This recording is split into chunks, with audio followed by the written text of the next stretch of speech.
বিরতির পর স্বাগত। নিট কেলেঙ্কারি নিয়ে বিস্তর জল ঘোলা শুরু হয়েছে, অধিবেশনেও চলছে এই নিট নিয়ে একাধিক অভিযোগের পাহাড়। ইতিমধ্যেই নিট নিয়ে আরো খবর উঠে আসছে। এবার মোদি রাজ্য গুজরাট থেকে জানা গেছে গুজরাটে কেলেঙ্কারির সব থেকে বড় জাল রয়েছে বলেই মনে করছে সিবিআই। আজ গুজরাটের 6 জায়গাতে একযোগে তল্লাশি করছে কেন্দ্রীয় গোয়েন্দা সংস্থা। বহু নথি সমেত দুজনকেই আটক করেছে বলে সূত্রের খবর। বিস্তারিত জানবো, টেলিফোন লাইনে রয়েছে এক্সিকিউটিভ এডিটর নীল বণিক। নীল, মোদি রাজ্য গুজরাটের নামও এবার উঠে এসেছে এই কেলেঙ্কারিতে। সমস্ত জাল নাকি গুজরাটেই রয়েছে বলে মনে করছেন সিবিআই এর আধিকারিকরা। তুমি কি জানতে পারছো? প্রতিবেদনটি লেখা হচ্ছিল সেই সময়তে এই যে তদন্তের তল্লাশির জায়গা ছিল হচ্ছে মাত্র 4টি, কিন্তু এই মুহূর্তে যেটা সিবিআই সূত্রের খবর পাওয়া যাচ্ছে যে 6টি জায়গাতে এই মুহূর্তে তল্লাশি চালাচ্ছে হচ্ছে সিবিআই এর গোয়েন্দারা। অর্থাৎ গুজরাট জুড়েই এই তল্লাশি অভিযান কিন্তু ইতিমধ্যেই শুরু হয়েছে।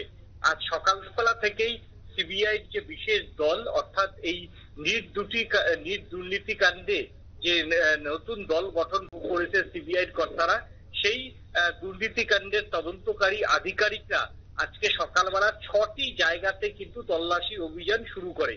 প্রথমের দিকে বলা হচ্ছিল যে 4 জায়গায় তল্লাশি চলছে, কিন্তু পরবর্তীকালে সেটা জানা যায় না, সেটা আরো 2 জায়গায় বেশি, অর্থাৎ 6 জায়গায় তল্লাশি চলছে। অর্থাৎ তাহলে বোঝাই যাচ্ছে যে গোটা গুজরাট জুড়ে এই মুহূর্তে কিন্তু ধরপাকড় শুরু হয়েছে।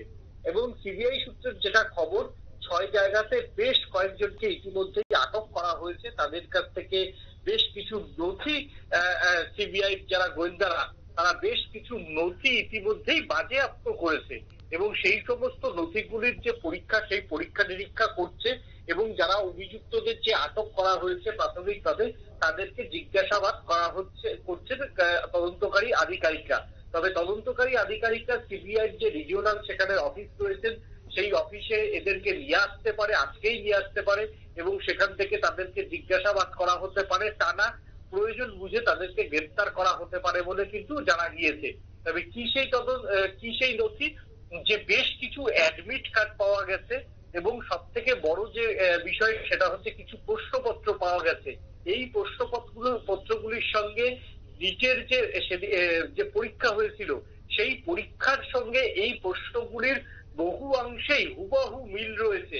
আমি যদি একটু বিশদে ব্যাখ্যা করি তাহলে ধরো প্রথমে একটা 1 নম্বরে যে কোশ্চেনটা রয়েছে সেইটাকে হয়তো 7 নম্বরে দেওয়া হয়েছে, 7 নম্বরের যে কোশ্চেনটা সেটা হয়তো 1 নম্বরে জায়গাতে আছে, কিন্তু দুটো কোশ্চেনই কিন্তু নিজের এই যে হয়ে যাওয়া পরীক্ষা, সেই হয়ে যাওয়া পরীক্ষাতে এসেছিল। এর থেকেই সিবিআই মনে করছে যে অগ্রিম ফাঁস ছাড়া এইরকম 99% কোশ্চেন পেপার মিলে যাওয়া কার্যত অসম্ভব। তার জন্যই এই প্রশ্নগুলিকে বাজেয়াপ্ত করছে এবং প্রশ্নগুলি কোথা থেকে ছাপা হয়েছিল, কিভাবে এসেছিল তার পুঙ্খানুপুঙ্খানু তদন্ত করছেন কেন্দ্রীয় গোয়েন্দাদের আধিকারিকরা। তারপর কেন্দ্রীয় গোয়েন্দাদের আধিকারিকদের কি যে সমস্ত অভিযুক্তদের আটক করা হয়েছে বা যেখানে যেখানে তল্লাশি চলছে সেই জায়গাতে সেই জায়গাতে অভিযুক্তদের মধ্যে কি কি ইলেকট্রনিক ডিভাইস তারা ইউজ করেছিল, অর্থাৎ কম্পিউটার যদি থাকে কম্পিউটারের কোথায় কোথায় মেল করেছিল সেই সমস্ত মেল বক্সে তারা যাচ্ছে, সেই সমস্ত মেল খতিয়ে দেখছে এবং ওই সময়তে দাঁড়িয়ে ওই লোকেশনে কতজন ব্যক্তির কল ঢুকেছিল সেই সমস্ত ব্যক্তির কল ডিটেলস সংগ্রহ করেছে। এইগুলোকে প্রত্যেকটা বিষয়ে কিন্তু মিলিয়ে দেখছে এবং মিলিয়ে দেখার পরে অভিযুক্তদেরকে সামনে বসানো হচ্ছে, তাদেরকে জিজ্ঞাসাবাদ এসেছিল কিনা, তারপর তার কলের সঙ্গে সেই কল রেকর্ড মিলিয়ে দেখা হচ্ছে। এইভাবে কিন্তু আজকে সকালবেলা থেকেই তদন্তকারী আধিকারিকরা এক কথায় তেড়ে পুড়ে কিন্তু তদন্ত শুরু করেছেন। অন্যদিকে আরো যেটা জানা যাচ্ছে যে বেশ কিছু হোয়াটসঅ্যাপ চ্যাট ইতিমধ্যেই কেন্দ্রীয় গোয়েন্দাদের হাতে এসছে। সেই সমস্ত হোয়াটসঅ্যাপ চ্যাটের কোন কোন মোবাইল থেকে গিয়েছিল সেই মোবাইলগুলোকে বাজেয়াপ্ত করতে হবে, সেগুলোকে ফরেনসিক পরীক্ষা করাতে হবে।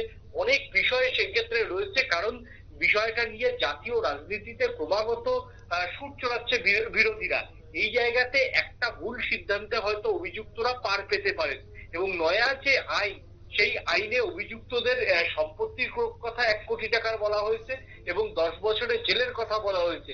তাই অভিযুক্তরা যাতে কোনো মতেই বেল না পায় এবং অভিযুক্তরা যাতে কোনো মুহূর্তেই কোনো আইনের জাল থেকে বেরোতে না পারে, তার জন্য কিন্তু সিবিআই কে অনেক হোমওয়ার্ক করে এই কেসে, যদি সিবিআই শেষ পর্যন্ত ইচ্ছে থাকে তো এদেরকে শাস্তি দেওয়ার, তাহলে সেই বুঝে তাদেরকে কিন্তু তল্লাশি অভিযান চালাতে হবে এবং সমস্ত কিছুর আটঘাট বেঁধে কিন্তু এই তল্লাশি অভিযান চালাতে হবে। সেটা কেন্দ্রীয় গোয়েন্দারা বিলক্ষণ সেটা বোঝে।